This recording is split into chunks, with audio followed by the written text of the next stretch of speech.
अगर तुम यहाँ हो, अगर तुमने इस बात को सुनने का फैसला किया है, तो समझ लो कि यह तुम्हारे जीवन का सबसे महत्वपूर्ण फैसला साबित हो सकता है। नमस्ते, मैं नेपोलियन हिल बोल रहा हूँ। मैंने उन सिद्धांतों में सांस ली है, उन्हें जिया है और देखा है कि कैसे एक सिंगल आइडिया, एक साधारण सा सिद्धांत एक आदमी की नियति को उसके सपनों की ऊंचाई तक पहुंचा सकता है। आज मैं तुम्हें वही आइडिया देने वाला हूं, वही मास्टर की, लेकिन एक शर्त पर। शर्त यह है कि तुम इसे सिर्फ सुनोगे नहीं, इसे अपने दिमाग की हड्डियों तक अब्सॉर्ब करोगे। तुम इसे एक रिचुअल की तरह लोगे। तैयार हो? तो पहले मैं तुमसे एक सवाल पूछता हूं और तुम सच में जवाब दो। क्या तुम वाकई वो सब कुछ पाना चाहते हो जो तुम्हारे दिमाग में बसता है? वो समृद्धि, वो प्रभाव, वो शांति, वो सफलता, या तुम सिर्फ इस विचार से ही खुश हो जाते हो कि काश मेरे पास यह सब होता? अगर तुम्हारा जवाब पहला वाला है तो फिर यह वीडियो बंद कर दो।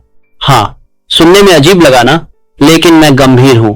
अगर तुम सिर्फ ख्वाब देखने वाले हो तो यह ज्ञान तुम्हारे लिए नहीं है। यह ज्ञान उनके लिए है जो अपने ख्वाबों को खून, पसीना और लोहे के इरादे में बदलने को तैयार हैं। अभी भी यहां हो तो फिर तुम दूसरी श्रेणी में हो, और इसीलिए मैं तुम्हें बताने जा रहा हूं वह सबसे बड़ा रहस्य जिसने एंड्रयू कार्नेगी जैसे लौह पुरुष को मुझे 20 साल का मिशन देने के लिए प्रेरित किया, जिसने थॉमस एडिसन को अपनी हजारों असफलताओं के बाद भी जलाए रखा, और जिसने हेनरी फोर्ड को एक साधारण मैकेनिक से एक साम्राज्य के निर्माता में बदल दिया। यह रहस्य द सीक्रेट नहीं है, यह उससे कहीं ज्यादा प्राचीन, कहीं ज्यादा शक्तिशाली है। यह मनोविज्ञान है, यह तुम्हारे अपने दिमाग के भीतर का आर्किटेक्चर है, और आज हम उसकी नींव रखने जा रहे हैं। लेकिन उससे पहले मैं चाहता हूं कि तुम नीचे कमेंट में लिखो सिर्फ इतना, मैं बिल्डर हूं। यह तुम्हारा पहला संकल्प है, यह तुम्हारी पहचान का पहला पत्थर है। एक बार यह लिख देने के बाद तुम पीछे मुड़कर नहीं देख सकते, क्योंकि अब तुम्हें पता चल चुका है कि तुम एक निर्माता हो, और निर्माता पीछे नहीं देखते, वे आगे बनाते हैं। अब जब तुमने मैं बिल्डर हूं लिखा है तो समझो तुमने अपने सबकॉन्शियस माइंड को एक नया कमांड दे दिया है। तुमने उसे बता दिया कि अब से तुम एक पैसिव ड्रीमर नहीं, एक एक्टिव क्रिएटर हो। लेकिन क्रिएटर क्या बनाते हैं? वे रियलिटी बनाते हैं, अपनी रियलिटी। और रियलिटी बनाने के लिए सबसे पहले उसकी ब्लूप्रिंट चाहिए, एक ऐसी ब्लूप्रिंट जो डाउट प्रूफ हो, फियर प्रूफ हो और सर्कमस्टेंस प्रूफ हो। क्या तुम्हारे पास ऐसी ब्लूप्रिंट है? शायद नहीं, और इसीलिए तुम्हारे सारे एफर्ट्स बिना नक्शे की इमारत की तरह धराशायी हो जाते हैं। तो पहला सबक, डेफिनेटनेस ऑफ पर्पस। मैंने थिंक एंड ग्रो रिच में इसे सबसे पहला और सबसे जरूरी सिद्धांत बताया। एक ऐसा पर्पस जो साफ हो, जो तुम्हारी नींद और जागने के बीच की लकीर मिटा दे। मैं तुम्हें एडविन बार्न्स की कहानी सुनाता हूं। एक आम आदमी, कोई पैसा नहीं, कोई कनेक्शन नहीं, लेकिन उसके मन में एक डेफिनेट पर्पस था। मुझे थॉमस एडिसन का पार्टनर बनना है। सोचो, एक साधारण आदमी, और वह दुनिया के महानतम आविष्कारक का पार्टनर बनना चाहता है। यह पागलपन नहीं तो और क्या था। लेकिन बार्न्स ने इसे सिर्फ एक ख्वाब नहीं बनाया, उसने इसे एक बर्निंग ऑब्सेशन बना लिया। वह नहीं जानता था कि कैसे बनेगा, लेकिन वह जानता था कि क्या बनना है। और फिर एक दिन वह एक मालगाड़ी पर बैठकर एडिसन के ऑफिस पहुंच गया। उसने खुद को इंट्रोड्यूस किया और कहा, मैं आपका बिजनेस पार्टनर बनने आया हूं। एडिसन ने उसे देखा, एक साधारण, गरीब, अनजान आदमी, लेकिन उसकी आंखों में वह आग देखी, वह डेफिनेट पर्पस देखा, और एडिसन ने उसे एक छोटा सा मौका दे दिया, एक मामूली काम। बार्न्स ने उसे पूरी ईमानदारी से किया। सालों तक वह एक छोटे एम्प्लॉय की तरह काम करता रहा, लेकिन उसका डेफिनेट पर्पस कभी मरा नहीं, वह लगातार जलता रहा। और फिर एक दिन एडिसन को एक नई इन्वेंशन बेचने का मौका आया। उसने बार्न्स को बुलाया और कहा, तुम इसे बेच सकते हो, तुम्हारे पास कोई अनुभव नहीं है। बार्न्स ने कहा, मैं बेच दूंगा, और उसने बेच दिया, इतनी शानदार तरीके से कि एडिसन हैरान रह गया। और उसी दिन एडिसन ने उसे अपना ऑफिशियल बिजनेस पार्टनर बना लिया। क्या बार्न्स के पास कोई खास टैलेंट था? कोई डिग्री, कोई पैसा? नहीं, उसके पास सिर्फ एक चीज थी, a definite purpose backed by a burning desire. तुम्हारा डेफिनेट पर्पस क्या है? सिर्फ यह मत कहना कि मैं अमीर बनना चाहता हूं। यह इनडेफिनेट है, यह वेग है। तुम्हें यह बताना होगा, मैं अगले 5 साल में कितना पैसा कमाऊंगा, किस तरीके से, उस पैसे से मैं क्या खरीदूंगा, कहां रहूंगा, कैसा जीवन जीऊंगा। इसे लिखो, अभी नहीं तो इस वीडियो के बाद। लेकिन लिखो जरूर, क्योंकि जब तक तुम्हारा पर्पस डेफिनेट नहीं होगा तुम्हारी एनर्जी स्कैटर्ड रहेगी, और स्कैटर्ड एनर्जी कभी किसी चीज को मैनिफेस्ट नहीं कर सकती। ये पहला पिलर है, डेफिनेटनेस ऑफ पर्पस। अब दूसरा पिलर, और यह वह पिलर है जिसके बिना पहला पिलर बेकार है, फेथ। लेकिन फेथ किस में? भगवान में? किस्मत में? नहीं, फेथ अपने उस डेफिनेट पर्पस में कि वह पूरा होकर रहेगा। एक ऐसा अनवेवरिंग बिलीफ कि तुम जो चाहते हो वह तुम्हारा होकर रहेगा, चाहे आज के सर्कमस्टेंसेस कुछ भी कहें। यह फेथ ऑटो सजेशन से आती है, अपने आप से बातचीत से। मैंने एक फॉर्मूला दिया था, वह चीज जिसे मन फेथ के साथ डिजायर करे और जिसे अचीव करने के लिए कोई भी कीमत चुकाने को तैयार हो, वह अवश्यंभावी है। तुम्हें हर रोज दिन में 2 बार, सुबह उठकर और रात को सोने से पहले, अपने डेफिनेट पर्पस को जोर से पढ़ना होगा, उसे देखना होगा, उस पर विश्वास करना होगा, जब तक कि वह तुम्हारे सबकॉन्शियस माइंड का हिस्सा न बन जाए। मैं तुम्हें एक और कहानी सुनाता हूं, थिंक एंड ग्रो रिच की ही। एडविन बर्न्स के बाद एक और आदमी, डार्बी, वह और उसके चाचा सोने की खदान ढूंढ रहे थे। उन्होंने खूब मेहनत की, आखिरकार उन्हें सोने की एक वेन मिली। उन्होंने मशीनरी मंगवाई, सोना निकालना शुरू किया, और फिर अचानक वह वेन गायब हो गई। सोना मिलना बंद हो गया। उन्होंने खुदाई जारी रखी, लेकिन कुछ नहीं मिला। आखिरकार हार कर उन्होंने अपना सारा इक्विपमेंट एक स्क्रैप डीलर को औने पौने दामों में बेच दिया और घर लौट आए। जिस स्क्रैप डीलर ने उनकी मशीनरी खरीदी थी, उसने एक माइनिंग इंजीनियर को बुलाया। उस इंजीनियर ने थोड़ी सी और गहरी खुदाई करवाई और सिर्फ 3 फीट नीचे वही सोने की वेन फिर से मिल गई। वह वेन शुरू से वही थी, बस 3 फीट नीचे। डार्बी और उसके चाचा ने हार मान ली, जबकि सोना उनसे सिर्फ 3 फीट दूर था। क्यों? क्योंकि उनमें फेथ की कमी थी। उनका बिलीफ टूट गया था। उन्होंने अपना डेफिनेट पर्पस छोड़ दिया। तुम कितनी बार सफलता से सिर्फ 3 फीट दूर रहकर हार मान गए हो? अपने आप से पूछो। फेथ वह इनविजिबल फोर्स है जो तुम्हें उन आखिरी 3 फीट की खुदाई करने की ताकत देती है। जब सब कुछ विफल लगे, तब भी तुम्हें यह विश्वास होना चाहिए कि तुम्हारा सोना वही है, बस तुम्हारी पहुंच से थोड़ा दूर। तो दूसरा पिलर, फेथ, अपने पर्पस में अटूट विश्वास।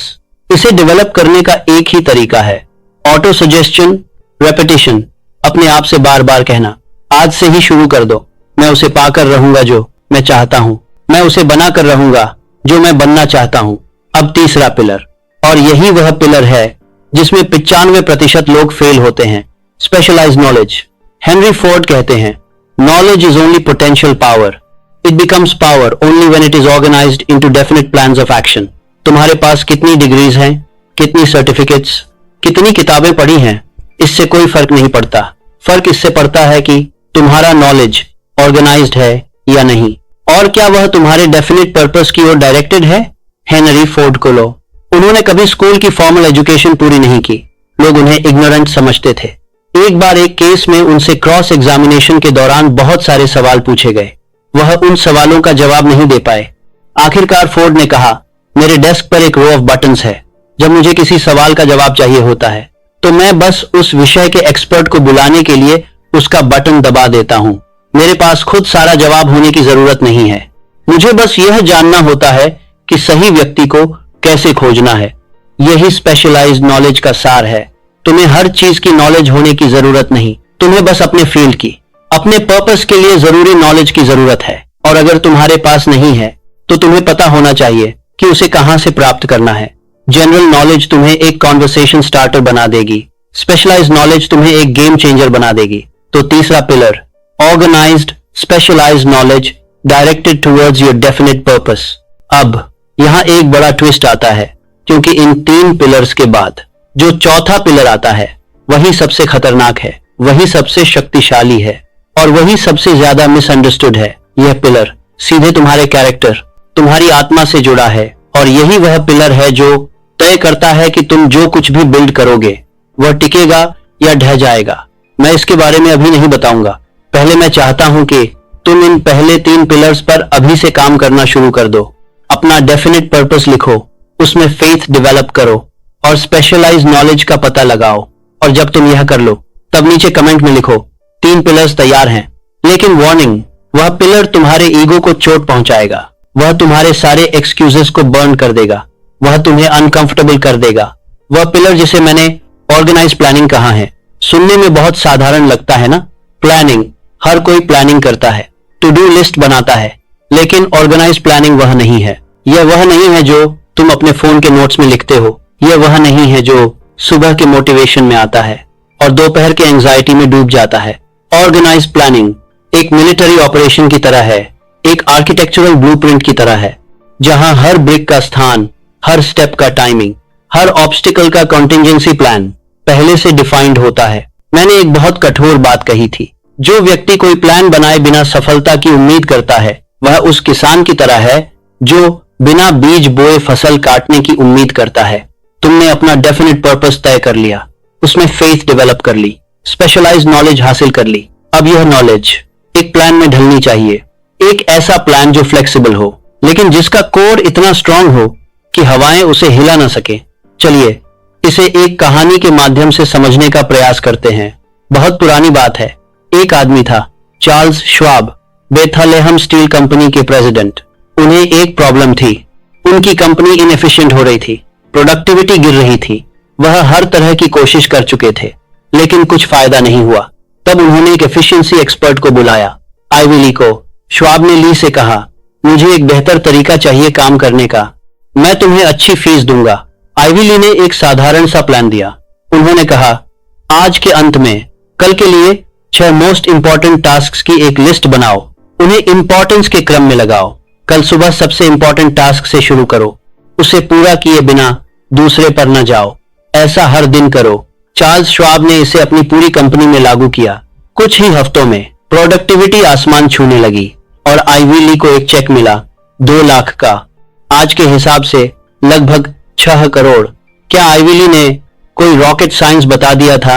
नहीं, उन्होंने सिर्फ ऑर्गेनाइज्ड प्लानिंग का सबसे बेसिक रूल बताया था, प्रायोरिटी, फोकस, सीक्वेंस। तुम्हारा प्लान क्या है?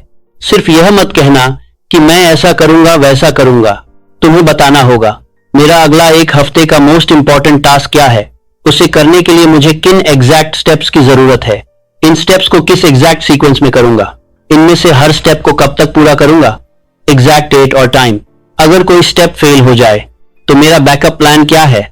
यह प्लानिंग का स्केलेटन है, इसे आज ही बनाओ, एक कागज पर, पेन से, क्योंकि जब तक तुम्हारा प्लान तुम्हारे दिमाग में है, वह एक भावना है, जब वह कागज पर आता है वह एक कमिटमेंट बन जाता है, और जब तुम उस कमिटमेंट पर डेली एक्शन लेते हो वह तुम्हारी डेस्टिनी बन जाता है।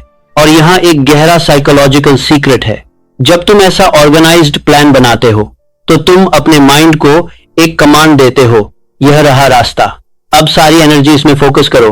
तुम्हारा माइंड, जो पहले स्कैटर्ड थॉट्स से भरा था, अब एक लेजर बीम बन जाता है और एक फोकस्ड माइंड यूनिवर्स की सबसे शक्तिशाली क्रिएटिव फोर्स है। लेकिन वार्निंग, तुम्हारा ईगो इस प्लानिंग से नफरत करेगा, क्योंकि प्लानिंग डिसिप्लिन मांगती है और ईगो चाहता है कि तुम स्पॉन्टेनियस रहो, इंपल्सिव रहो, गो विद द फ्लो रहो। लेकिन याद रखो, जो रिवर बिना बैंक्स के बहती है वह फ्लड बन जाती है, विनाश लाती है, और जो रिवर अपने बैंक्स के विद इन बहती है वह इलेक्ट्रिसिटी जनरेट करती है, क्रॉप्स उगाती है, शहरों को जीवन देती है। तुम्हारी एनर्जी वही रिवर है, ऑर्गेनाइज्ड प्लानिंग तुम्हारे बैंक्स हैं। मैंने इसे सफलता का सबसे शक्तिशाली सिद्धांत बताया। मैंने कहा, 2 या 2 से अधिक माइंड्स का हार्मोनियस कोऑर्डिनेशन एक ऐसी शक्ति पैदा करता है जिसे किसी एक माइंड से प्राप्त नहीं किया जा सकता। यह कोई नेटवर्किंग नहीं है, यह कोई कॉन्टेक्ट्स बनाना नहीं है। मास्टरमाइंड अलायंस एक ऐसा सीक्रेट सर्कल है जहां माइंड्स मर्ज होते हैं और एक तीसरी सुपीरियर इंटेलिजेंस पैदा होती है, एक ऐसी इंटेलिजेंस जिसमें हर मेंबर का नॉलेज, एक्सपीरियंस और इंसाइट कंबाइन हो जाता है। थॉमस एडिसन के बारे में सोचो, क्या वह अकेले थे? कभी नहीं। उनके पास एक ब्रिलियंट टीम थी, मैकेनिक्स, इंजीनियर्स, थिंकर्स, वह सब मिलकर एक मास्टरमाइंड बनाते थे और इसीलिए एडिसन एक साथ हजारों इन्वेंशंस पर काम कर पाते थे। हेनरी फोर्ड भी अकेले नहीं थे। जब उन्होंने मॉडल टी लॉन्च की, उनके पास दुनिया की बेस्ट इंजीनियर्स, डिजाइनर्स और मैनेजर्स की एक टीम थी। वह सब एक मास्टरमाइंड के पार्ट्स थे। तुम्हारा मास्टरमाइंड अलायंस कौन है? वे लोग जो तुम्हारे डेफिनेट पर्पस को अंडरस्टैंड करते हैं, जो तुम्हारी फेथ को वीकन नहीं स्ट्रेंथन करते हैं। जिनके पास वह स्पेशलाइज्ड नॉलेज है जो तुम्हारे पास नहीं है। उनकी पहचान करो, 2, 3, ज्यादा नहीं, और फिर उनके साथ एक कमिटमेंट बनाओ। हफ्ते में एक बार मिलो, बात करो, आइडियाज शेयर करो, प्रॉब्लम सॉल्व करो। यह मीटिंग एक रिचुअल की तरह होनी चाहिए, एक सेक्रेड स्पेस जहां क्रिटिसिज्म नहीं, कंस्ट्रक्शन हो, जहां डाउट नहीं, ब्रेनस्टॉर्मिंग हो। अगर आज तुम्हारे पास ऐसा कोई सर्कल नहीं है तो पहला कदम यह है, अपने आप को ऐसे लोगों के बीच में ले जाओ जहां ऐसे लोग मिल सकते हैं। Online communities, seminars, workshops, courses, जहां भी वे लोग होंगे जो तुम्हारे जैसा सोचते हैं, क्योंकि birds of a feather flock together. और अगर तुम ईगल बनना चाहते हो तो पिजन्स के बीच मत रहो। तो चौथा पिलर 2 पार्ट्स में है। पहला पार्ट ऑर्गेनाइज प्लानिंग, तुम्हारे इंटरनल कोऑर्डिनेशन का साइंस। दूसरा पार्ट मास्टरमाइंड अलायंस, तुम्हारे एक्सटर्नल कोऑर्डिनेशन का साइंस। और जब ये दोनों मिलते हैं तो तुम्हारा डेफिनेट पर्पस एक अनस्टॉपेबल फोर्स बन जाता है। अब तुम्हें लग रहा होगा कि 4 पिलर्स हो गए, definiteness of purpose, faith, specialised knowledge और ऑर्गेनाइज प्लानिंग विद मास्टरमाइंड। लेकिन यहां एक ट्विस्ट है, क्योंकि इन सब के बीच में एक ऐसी चीज है जो इन सभी पिलर्स को जोड़ती है, एक ऐसा सीमेंट जिसके बिना ये पिलर्स कभी एक स्ट्रक्चर नहीं बना पाएंगे। वह सीमेंट है डिसीजन। नेपोलियन हिल के 13 सिद्धांतों में डिसीजन सबसे क्रूशियल है। उन्होंने कहा, सफल लोग डिसीजंस जल्दी लेते हैं और उन्हें बदलते बहुत धीरे हैं। असफल लोग डिसीजंस बहुत धीरे लेते हैं और उन्हें बदलते बहुत जल्दी हैं। तुमने अब तक कितने डिसीजंस लिए और फिर उन्हें डाउट के कारण बदल दिया? यही वह जगह है जहां 95% लोग फेल होते हैं। वे डिसाइड नहीं कर पाते, वे विचरना करते रहते हैं, एनालिसिस पैरालिसिस में फंसे रहते हैं। डिसीजन एक मसल है, जितना इसे यूज करोगे उतना स्ट्रांग होगा। आज से ही प्रैक्टिस शुरू करो, छोटे डिसीजन से। क्या पहनना है, क्या खाना है, कौन सा काम पहले करना है, जल्दी डिसाइड करो और फिर उसे बदलो मत। इससे तुम्हारे डिसीजन मेकिंग मसल स्ट्रांग होंगे और जब बड़ा डिसीजन आएगा तो तुम्हारा माइंड ऑटोमेटिकली उसी स्पीड से डिसाइड करेगा, क्योंकि यूनिवर्स डिसीजंस का सम्मान करती है, इनडिसीजन को नहीं।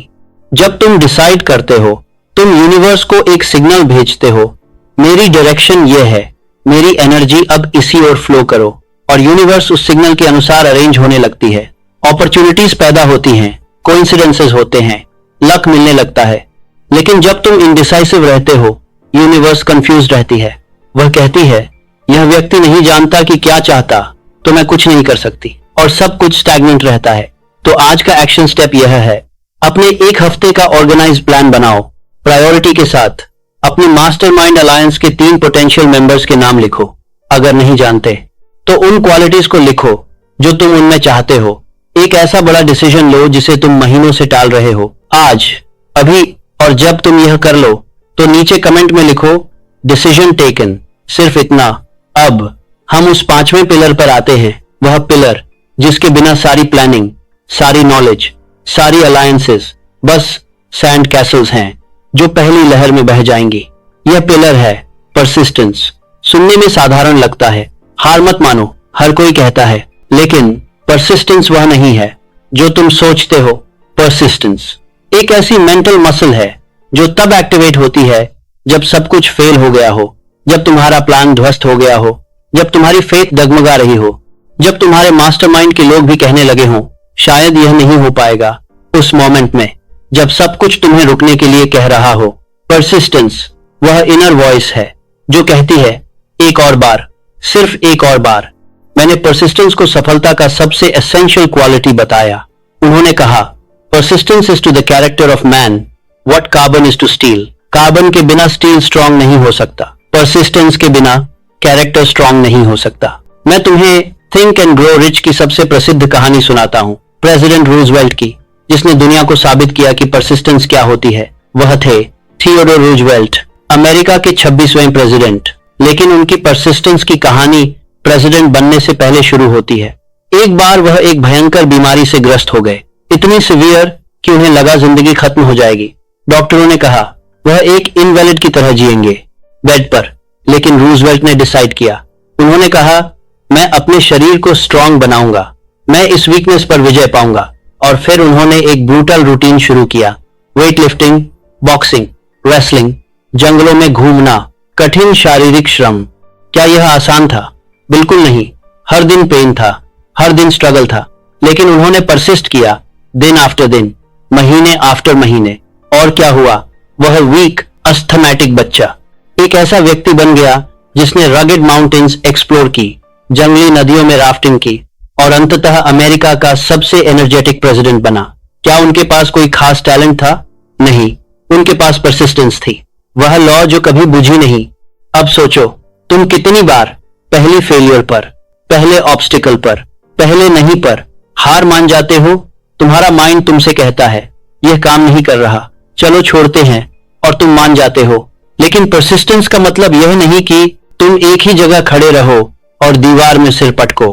परसिस्टेंस का मतलब है अगर यह दरवाजा बंद है तो खिड़की खोजो, अगर खिड़की बंद है तो छत पर चढ़ो, अगर छत बंद है तो नया घर बनाओ। यह फ्लेक्सिबिलिटी के साथ परसिस्टेंस है, यह क्रिएटिव परसिस्टेंस है। और यही वह चीज है जो 5% लोगों को 95% लोगों से अलग करती है। तो परसिस्टेंस कैसे डेवलप करें? मैंने 4 स्टेप्स बताए। A definite purpose backed by burning desire. जब डिजायर इंटेंस इनफ हो तो परसिस्टेंस ऑटोमेटिकली आती है। A definite plan expressed in continuous action. बिना एक्शन के परसिस्टेंस नहीं हो सकती। A mind closed against negative influences.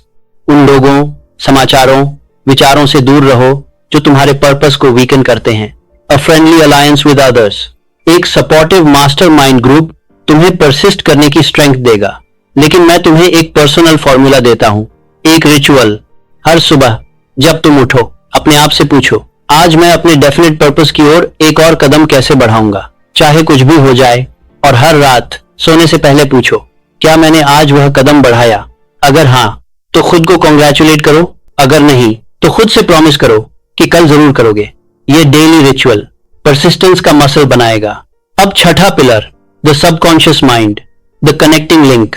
यह वह पिलर है जो साइंस और स्पिरिचुअलिटी के बीच का सेतु है। एंड्रू कार्नेगी इसे इन्फिनिट इंटेलिजेंस से जोड़ते हैं। तुम्हारा सबकॉन्शियस माइंड एक रेडियो रिसीवर की तरह है जो एक वास्ट यूनिवर्सल इंटेलिजेंस से कनेक्ट हो सकता है। एक ऐसी इंटेलिजेंस जिसमें सारा नॉलेज, सारी क्रिएटिविटी, सारी पावर मौजूद है। लेकिन कंडीशन है, तुम्हें उसे सही फ्रीक्वेंसी पर ट्यून करना होगा। और वह फ्रीक्वेंसी क्या है? Positive emotions, faith, burning desire and definiteness. जब तुम इन इमोशंस के साथ थिंक करते हो, तुम उस यूनिवर्सल इंटेलिजेंस से कनेक्ट हो जाते हो और फिर आइडियाज तुम्हारे माइंड में पॉप अप होने लगते हैं, सॉल्यूशंस अचानक मिल जाते हैं, कोइंसिडेंसेस होने लगते हैं। मैं तुम्हें एक कहानी सुनाता हूं, वॉल्ट डिज्नी की। जब वॉल्ट डिज्नी ने डिज्नीलैंड का आइडिया सोचा तो उनके पास पैसे नहीं थे। उन्होंने बैंकर्स, इन्वेस्टर्स से मिले, सबने उनका आइडिया रिजेक्ट कर दिया, उन्हें पागल समझा। लेकिन वॉल्ट डिज्नी के माइंड में एक क्लियर पिक्चर थी। वह डिज्नीलैंड को देख सकते थे, उसकी आवाजें सुन सकते थे, उसकी खुशी महसूस कर सकते थे। उन्होंने परसिस्ट किया और फिर एक दिन टेलीविजन के माध्यम से एक डील हुई और उस डील ने डिज्नीलैंड को पॉसिबल बना दिया। क्या यह केवल परसिस्टेंस थी? नहीं, यह सबकॉन्शियस माइंड की पावर थी। वॉल्ट डिज्नी ने अपने सबकॉन्शियस में डिज्नीलैंड का एक ऐसा विविड पिक्चर बनाया था कि वह रियलिटी में मैनिफेस्ट होकर रहा।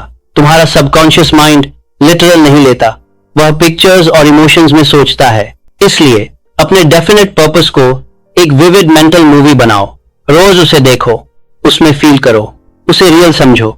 यह ऑटो सजेशन का हाईएस्ट फॉर्म है। अब 7वां pillar, the brain, a broadcasting and receiving station.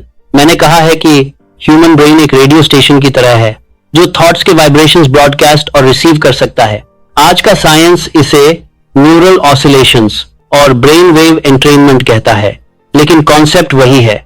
जब तुम किसी थॉट को इंटेंस डिजायर और फेथ के साथ थिंक करते हो, तुम एक स्पेसिफिक फ्रीक्वेंसी का वाइब्रेशन ब्रॉडकास्ट करते हो और यह वाइब्रेशन उन लोगों, परिस्थितियों और रिसोर्सेज को अट्रैक्ट करता है जो उसी फ्रीक्वेंसी पर रेजोनेट करते हैं।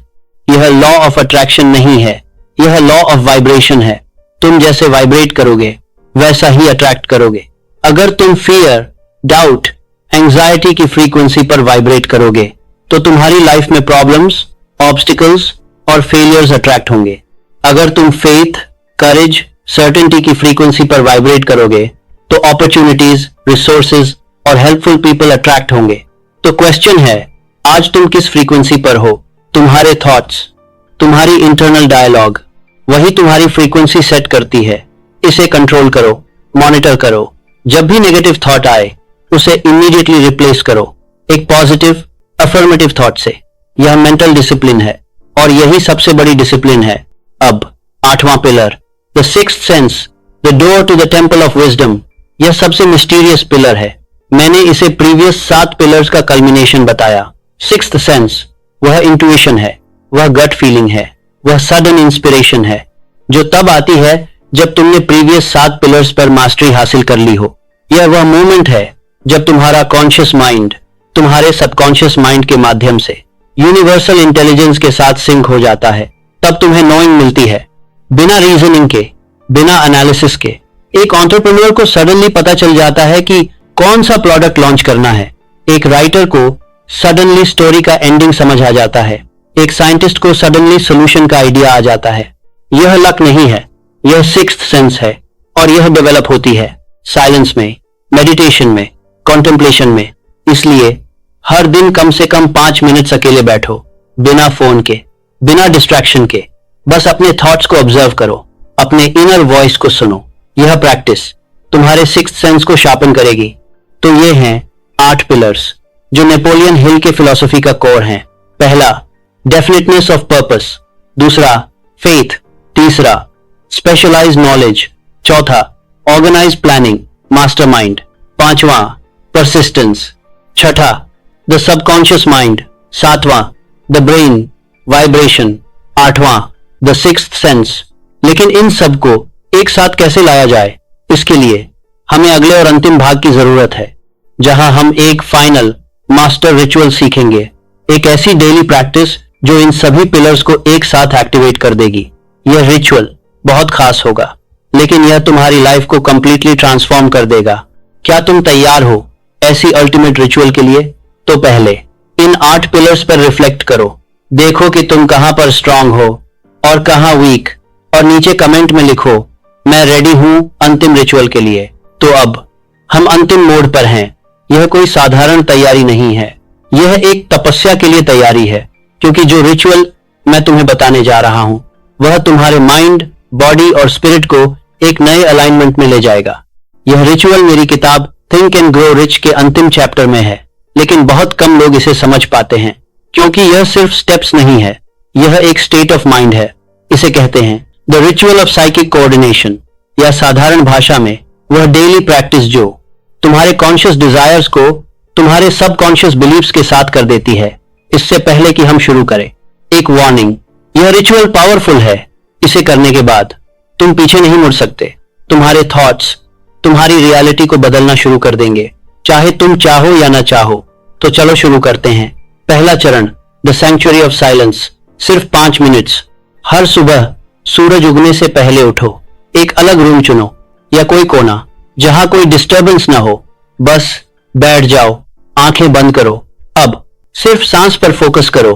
आवाजें आएंगी, थॉट्स आएंगे, उन्हें जाने दो। बस सांस पर वापस आओ। यह 5 मिनट्स का साइलेंस तुम्हारे माइंड के स्टैटिक को शांत करेगा, तुम्हारे इंटरनल रेडियो को उस यूनिवर्सल फ्रीक्वेंसी के लिए ट्यून करेगा। दूसरा चरण, द ब्लूप्रिंट रेसिटेशन। सिर्फ 5 मिनट्स। अब अपनी आंखें खोलो। अपने डेफिनेट पर्पस का स्टेटमेंट जो तुमने लिखा है उसे हाथ में लो, उसे जोर से पढ़ो, लेकिन सिर्फ पढ़ो मत, फील करो। हर शब्द को अपने भीतर रेजोनेट होने दो। अपने आप से पूछो, क्या मैं अभी इस पर्पस के अनुसार फील कर रहा हूं?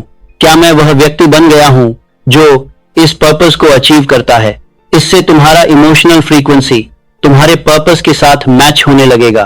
तीसरा चरण, द मेंटल मोशन पिक्चर। सिर्फ 5 मिनट्स। आंखें बंद करो। अब अपने डेफिनेट पर्पस को अचीव करने के बाद की लाइफ की एक मेंटल मूवी बनाओ। इसे विविड बनाओ। Colours, sound, smells and emotions. तुम क्या पहन रहे हो? तुम कहां हो? लोग तुमसे क्या कह रहे हैं? तुम कैसा फील कर रहे हो? इस मूवी को रोज देखो। यह तुम्हारे सबकॉन्शियस माइंड को एक न्यू रियलिटी का मैप देगा। चौथा चरण, द ग्रैटिट्यूड फ्रीक्वेंसी। सिर्फ 3 मिनट्स। अब उन चीजों के लिए धन्यवाद दो जो तुम्हारे पास पहले से हैं। सेहत, फैमिली, दिमाग, अपॉर्चुनिटीज। और उन चीजों के लिए भी धन्यवाद दो जो अभी तुम्हारी रियलिटी का हिस्सा नहीं है, मानो वे पहले से ही मिल गई हों। जैसे thank you for the abundance that flows to me now, thank you for the successful completion of my project. यह ग्रैटिट्यूड तुम्हें अबंडेंस की फ्रीक्वेंसी पर लॉक कर देती है। 5वां चरण, द कमांड, सिर्फ 2 मिनट्स। अब एक फाइनल कमांड अपने सबकॉन्शियस माइंड को दो। जोर से बोलो, मैं तैयार हूं, मैं ओपन हूं, मैं रिसीव करता हूं। फिर चुप्पी 1 मिनट के लिए बस लिसन करो। कोई इंट्यूटिव थॉट, आइडिया, फीलिंग। कुल 20 मिनट्स हर सुबह बिना फेल हुए। यही है वह मास्टर रिचुअल। अब इस रिचुअल के साइकोलॉजिकल रूट समझो। यह रिचुअल मेरे सिद्धांतों का प्रैक्टिकल एप्लीकेशन है। डेफिनेटनेस ऑफ पर्पस, तुम डेली उसे रिसाइट कर रहे हो। फेथ, ग्रैटिट्यूड और मेंटल पिक्चर। फेथ बिल्ड करती है। स्पेशलाइज नॉलेज, तुम्हारा सबकॉन्शियस उसे अट्रैक्ट करेगा। मास्टरमाइंड, साइलेंस में तुम यूनिवर्सल इंटेलिजेंस से कनेक्ट होते हो। परसिस्टेंस, रोज करने से परसिस्टेंस डेवलप होती है। सबकॉन्शियस माइंड, सीधे उसे प्रोग्राम कर रहे हो। वाइब्रेशन, ग्रैटिट्यूड और positive emotions high vibration create करते हैं। सिक्स्थ सेंस, साइलेंस और लिसनिंग से इंट्यूशन जागती है। यह एक होलिस्टिक प्रोग्रामिंग है। अब इस रिचुअल को और शक्तिशाली बनाने के लिए एक final secret, the power of the written word, the personal manifesto. Henry Ford कहते थे कि लिखा हुआ शब्द मैजिकल होता है, क्योंकि जब तुम कुछ लिखते हो तुम उसे फिजिकल रियलिटी देते हो, तुम उसे विजिबल बनाते हो। इसलिए एक पर्सनल मैनिफेस्टो लिखो, 1 पेज। इसमें लिखो, मेरा डेफिनेट पर्पस, 5 साल का विजन, मेरे कोर बिलीव्स जो मुझे इस पर्पस तक ले जाएंगे, मेरा कोड ऑफ कॉन्डक्ट, मैं हर दिन कैसे एक्ट करूंगा, मेरी लेगेसी, मैं दुनिया को क्या देना चाहता हूं। इस मैनिफेस्टो को हर सुबह रिचुअल के बाद पढ़ो और हर रात सोने से पहले। यह तुम्हारी आइडेंटिटी का कॉन्स्टिट्यूशन बनेगा। जब भी डाउट आए तुम इस मैनिफेस्टो को पढ़ोगे और तुम्हें याद आ जाएगा कि तुम कौन हो और क्या बनने आए हो। अब यह जर्नी पूरी होने को है। हमने साथ में कवर किया 3 इनिशियल पिलर्स का निर्माण, चौथे पिलर की कॉम्प्लेक्सिटी, 8वें पिलर्स की समग्रता और अंत में एक मास्टर रिचुअल जो सबको एक साथ लाती है। लेकिन याद रखो, यह सिर्फ नॉलेज नहीं है, यह अप्लाइड साइकोलॉजी है। तुमने इस ज्ञान के लिए खुद को चोजन किया है, यह कोई कोइंसिडेंस नहीं है। अब तुम्हारी बारी है। फाइनल एक्शन स्टेप्स, कल सुबह से 20 मिनट रिचुअल शुरू करो। अपना पर्सनल मैनिफेस्टो लिखो इस हफ्ते के अंदर। इस वीडियो को सेव करो जब भी तुम्हारा फेथ डगमगाए। इसे फिर से सुनो। नीचे कमेंट में लिखो, माई रिचुअल स्टार्ट्स टुमारो। यह तुम्हारा फाइनल पब्लिक कमिटमेंट है। और एक बात और, यह मत सोचो कि तुम अकेले हो। हर व्यक्ति जिसने यह वीडियो देखा और यह कमेंट लिखा, वह तुम्हारे इनविजिबल मास्टरमाइंड अलायंस का हिस्सा है। वे सब एक एनर्जी फील्ड क्रिएट कर रहे हैं और तुम उसमें कनेक्टेड हो। और हां, अगर इस वीडियो ने आपकी सोच में एक चिंगारी पैदा की है, लिखिए चैलेंज एक्सेप्टेड और अपना वो एक डर भी बताएं जिसे आप आज खत्म करने वाले हैं। तो चैनल को सब्सक्राइब जरूर करें और इस वीडियो को लाइक करें। आपका यह छोटा सा सहयोग हमें आपके लिए ऐसा क्रांतिकारी ज्ञान लाने की प्रेरणा देता है। धन्यवाद।